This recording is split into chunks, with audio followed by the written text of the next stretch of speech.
Auditor Pandian கொலை வழக்கில் இவர் நம்பர் 1 அக்யூஸ்டா. அவர் பேர் என்ன போட்டிருக்கு? பல தலைகள் உருளும் பார்த்து ரசிப்போம். ஊழல் ஊறல் போதை முதல் 2 விக்கெட்டுகள் விழுந்திருக்கின்றன. புத்தி தடுமாற்றம் ஏற்பட்டிருக்கு. உளறி கொண்டிருக்கிறார் தமிழக முதல்வர். நான் கேட்கிறேன், நீங்க கேட்டு முடிச்சிட்டீங்களா? ப. சிதம்பரத்துக்கு கொஞ்சமாவது சட்ட ஞானம் இருக்கா? நான் கேட்குறேன், 1975 கோர்ட்டால் பதவி நீக்கம் செய்யப்பட்ட இந்திரா காந்தி யாரையும் கன்சல்ட் பண்ணாமல், கேபினட்டை கூட்டாமல் எமர்ஜென்சி அறிவித்ததை அன்னைக்கு எதிர்க்கிறதுக்கு முதுகலும் இல்லாத இந்த கோழை ப. சிதம்பரம் இன்னைக்கு பேசலாமா?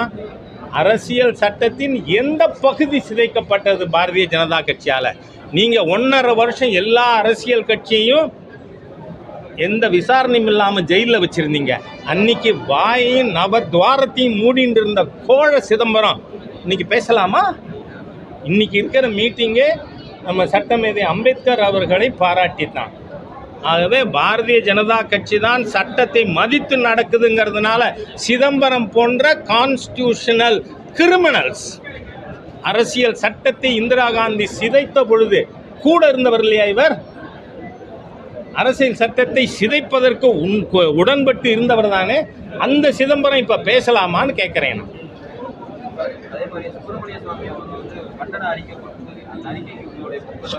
நான் யாருக்கு நான் அதுக்கெல்லாம் பதில் சொல்ல தயார் இல்லைன்னு சொல்லிட்டேன்னா அது என் பதில். புரியுதா? இன்னைக்கு மாண்புமிகு பிரதமர் மோடி அவர்கள் எடுக்கின்ற நடவடிக்கைக்கு எதிராக பேசுவது இந்த நாட்டிற்கு ஆதரவான பேச்சாக கருத முடியாது யாரா இருந்தாலும். I am very firm. அதாவது ஊழல் ஊறல் போதை அரசாங்கத்தில் முதல் 2 விக்கெட்டுகள் விழுந்திருக்கின்றன. இன்னைக்கு பெரியசாமி கேஸும் கீழமை கோர்ட்டு விடுதலை பண்ணது தவறு என்று இன்னைக்கு தீர்ப்பு வந்திருக்கு. போன வாரம் தான் துரைமுருகனுக்கு எதிராக வந்திருக்கு. அதனால இன்னும் பல தலைகள் உருளும் பார்த்து ரசிப்போம். சார், தமிழ்நாடு அமைதியாக இருக்கிறனால தான் வட மாநிலத்தில் தமிழ்நாட்டில் கொள்ளையடித்ததாக சட்டசபையில் முதல்வர் பதில் கூறியிருக்கிறார். நான் என்ன சொல்கிறேன், இந்த முதல்வர் நான் ஏற்கனவே சொன்னது தான், அவருக்கு புத்தி தடுமாற்றம் ஏற்பட்டு இருக்கிறது. ஏன்னா நீதிமன்றத்திலே ஒரு அமைச்சராக சிறைக்கு போக வேண்டிய சூழ்நிலை நீதிமன்ற தீர்ப்புகளால் வந்துருக்கிறத அவர் புத்தி சுவாதீனத்தோடு பேசுவார்னு நினைக்கிறீங்களா?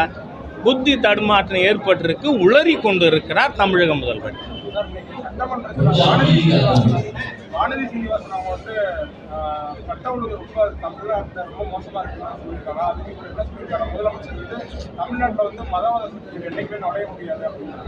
நான் சொல்றேன், உங்களை விட வெறுப்பு அரசியலுக்கு வேற யாராவது இருக்க முடியுமா?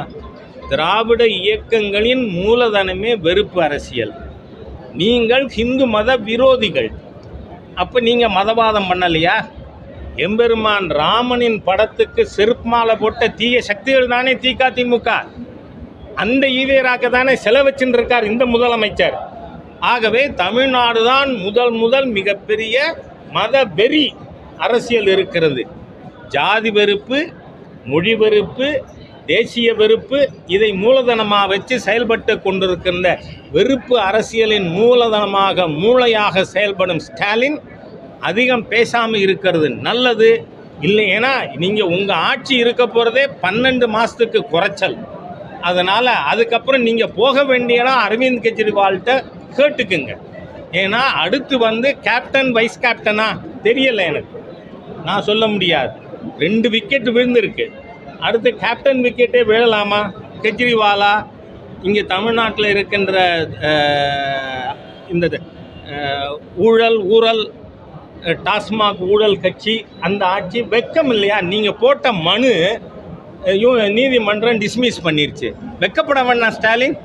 கொஞ்சம் கூட வெக்கம் இல்லாமல் அதிகமாக பேசி கொண்டு இருக்கார். அதனால ஸ்டாலின் கொஞ்சம் உங்கள் மரியாதை நீங்கள் காப்பாற்றிக்கணும்னா அதிகம் பேசாமல் இருக்கிறது நல்லதுன்னு சொல்லிக்கிறேன். நன்றி. எது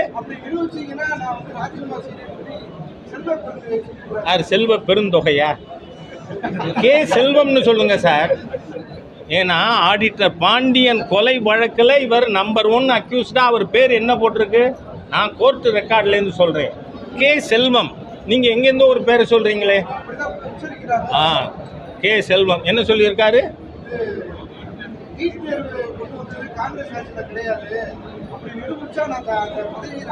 ஐயா, நீங்கள்லாம் ஊடக நண்பர்கள், விஷயம் தெரிஞ்சவங்க. நீங்கள் எங்கிட்ட இதை கேட்குறதா இல்லை செல்வ பெருந்தொகைகிட்ட போய் கேட்குறதா? ஏன்னா நீட்டு பில் கொண்டு வந்தது 2010. ஃபஸ்ட்டு நீட் எக்ஸாம் நடந்தது 2013. அப்போ யார் ஆட்சியில் இருந்தது? இவருக்கு தெரியாது. காரணம் என்ன?